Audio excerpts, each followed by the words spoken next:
Hey everybody, welcome back to my channel. I hope you all had a wonderful Merry Christmas and we're all gonna have a Happy New Year. I've got plans. I'm gonna stay up past 9:30 this year with my friend. So I'm looking forward to that. I met with my Christian counselor. She was absolutely delightful. She told me everything that I needed to hear and she is hired.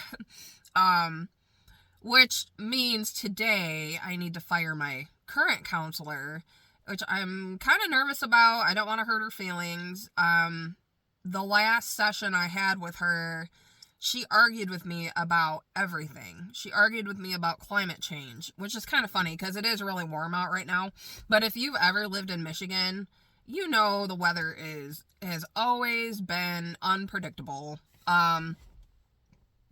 And it's not appropriate to argue with me about climate change when I've paid you thousands of dollars to help my mental illness. It really pissed me off, guys. It really did. And I've kind of learned because man, my allergies though are bad. Because of this weather, I think. So anyway, I used to have this therapist back in my 20s, the one that diagnosed me with borderline personality disorder. I have a lot to say about that, and I will, because it's a funny story. I don't have a borderline personality disorder. I have asked probably 10 professionals if I do, and it's like not even close. And I really feel for the people who have it because it's a horrible thing to have. So anyway, that therapist kind of medicalized my personality. I've always been weird. People have always called me weird. I've always been called different. Well, being different's not what makes me bipolar. Having opinions outside of what normal people think does not make me mentally ill. I've got something else going on, and I don't like the two being compared. And that's something that I'm set out to help change. I'm gonna keep talking about it. That therapist though, I basically needed therapy from therapy, and that's kind of where I'm at now. I've been being hospitalized twice in the past year, and being in all this therapy and listening to these professionals tell me what to do, and they've gotten me nowhere. I feel like the only thing that has gotten me through all of this is my faith. And faith is free.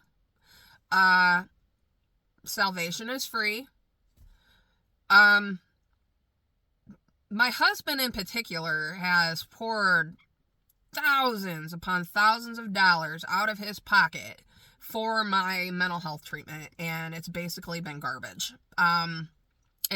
It was a hard pill to swallow, but we're over it now. We're past it, and we're moving on to better things, and I'm just going to be more careful in the future. It really comes down to my faith. My therapist, my current therapist, started medicalizing my personality.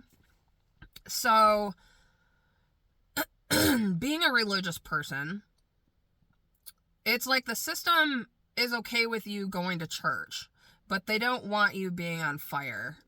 They call it hyper-religiosity. I've talked about it a million times. I don't know where I was going with that. I'm just rambling because that's what I feel like doing this morning.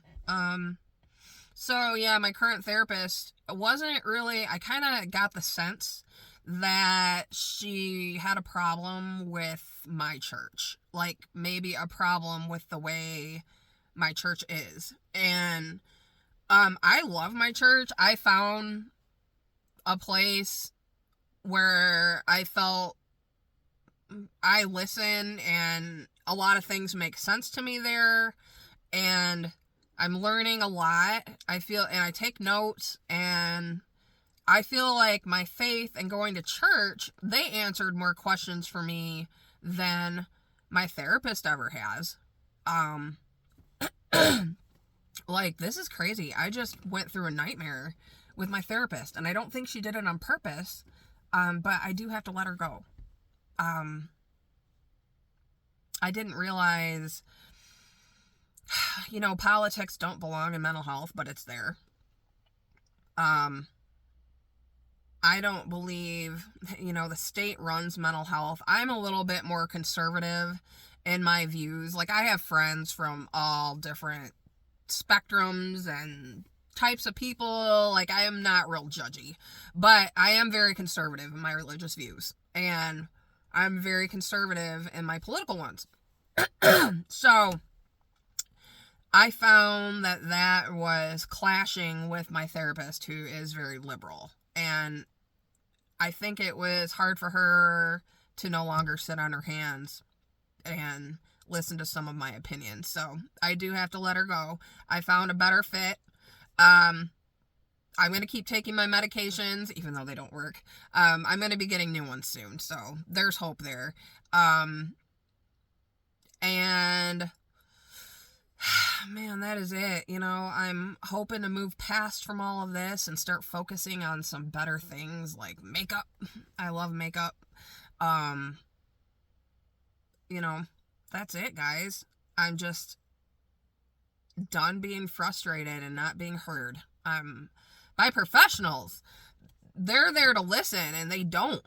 They want you to listen to them. And when you criticize anything or question anything, for example, the therapies that go against my faith, they get really bent out of shape. My therapist got very, very, very defensive. And that was my first red flag.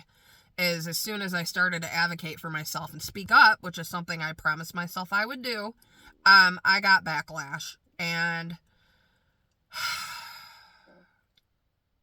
they work for us, man. The therapists and the professionals work for us. And don't you forget it. We pour a lot of money into that system. And it makes me want to throw up. So hopefully my new faith-based therapy route will go a little better. I know that this therapist is totally against marijuana, which I've quit before. Some people will argue that it makes your medications not work, but I've quit for a long time and my medication still didn't work. So I'm just on a bad combo, and they got me hooked on stuff I can't get off of. So I guess that's it today, guys. I gotta go to work. I hope you all have a wonderful day. Thanks for watching. Thanks for listening. And I will give you some updates pretty soon. All right. Thank you. Bye.